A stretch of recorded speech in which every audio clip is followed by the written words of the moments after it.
The idea to tackle building wealth is to look at self-worth and build your self-worth.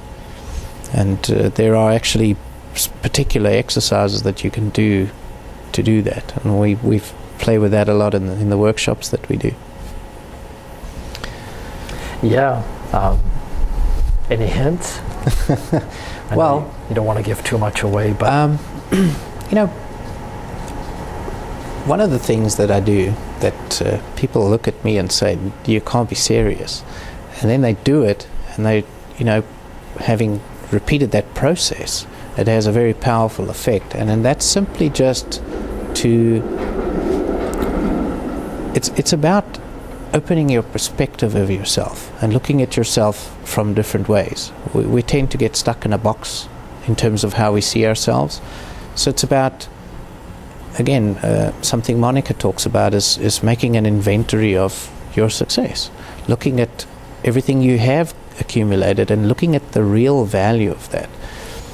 It's like when you make if you've got nothing, if you make $100, you'd be really excited. If you have $2 million in the bank and you make $100, it's not even noteworthy. So the idea is to maintain our perspective on things and maintain a value. And then, in terms of you can build your self-worth up by looking at how your successes have helped other people, how they've influenced other people positively, and just make a list and continue to add to that list. Then you could stretch that even further and say, well, how have my failures served other people and been a benefit? They've managed to avoid those things, or they got an opportunity that we missed out on, or so there's various ways that your failures serve other people. And if you actually physically make a list of all these things, you're twisting the perspective of yourself that you have, that you've done this wrong and that wrong, and you take the weight off it, because now wrong has served somebody. So you lighten your load and you increase your self-worth. You start understanding that you're playing a valuable role in this world, and whatever you choose to do is not right or wrong, it's just whatever you choose to do, and it will serve people unexpectedly. So yeah, there's a whole range of other exercises too, but that's just a starting point. Yeah. Well, how the failures have served me, that's something I've looked at, and it's amazing what they've done. Absolutely. It's always in hindsight that I can see it. It's not at the time, but they're very.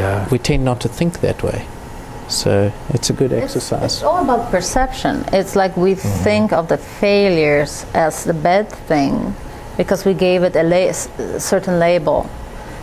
But if we just play with the label, it's just a different side of the coin. There is no failures in life. Everything is a stepping stone to success.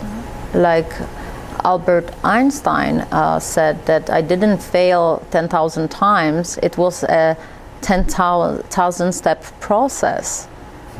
And I think I very much like it.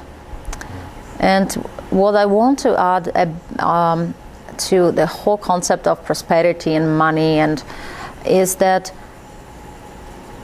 first we need to really know what we want. And we have that perception that what we want is money. Everybody is after money, that money will give them that which they are really looking for. And the reason why they are not getting the money is because it's not what they are after. What are you really after? Is it more time, or is it time with your family? Is it love? Is it fulfilling career? Is it creativity, writing a book, being a speaker, or raising kids, whatever that is, or traveling? It's not money. So what really stops you in getting that? Is it the money, or is it you?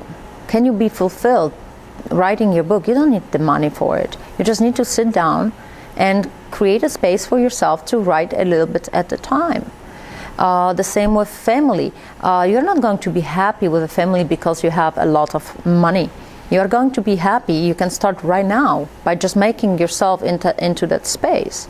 And I always give that example. If you squeeze an orange, what is it going to come out of it?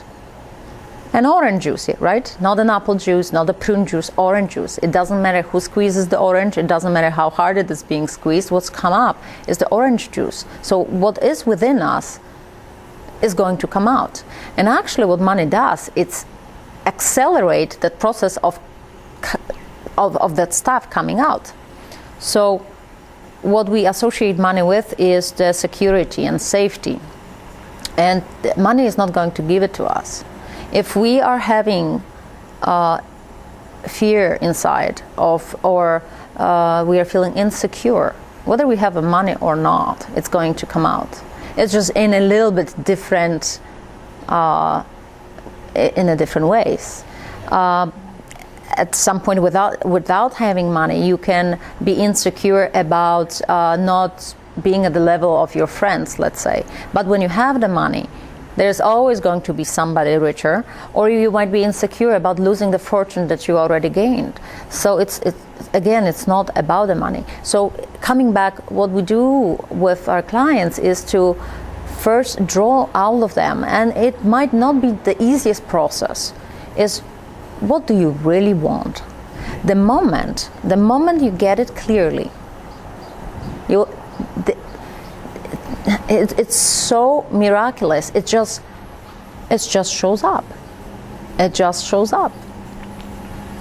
And I had many of those instances in my life, and I experimented with that as well. So it's really about knowing what you want.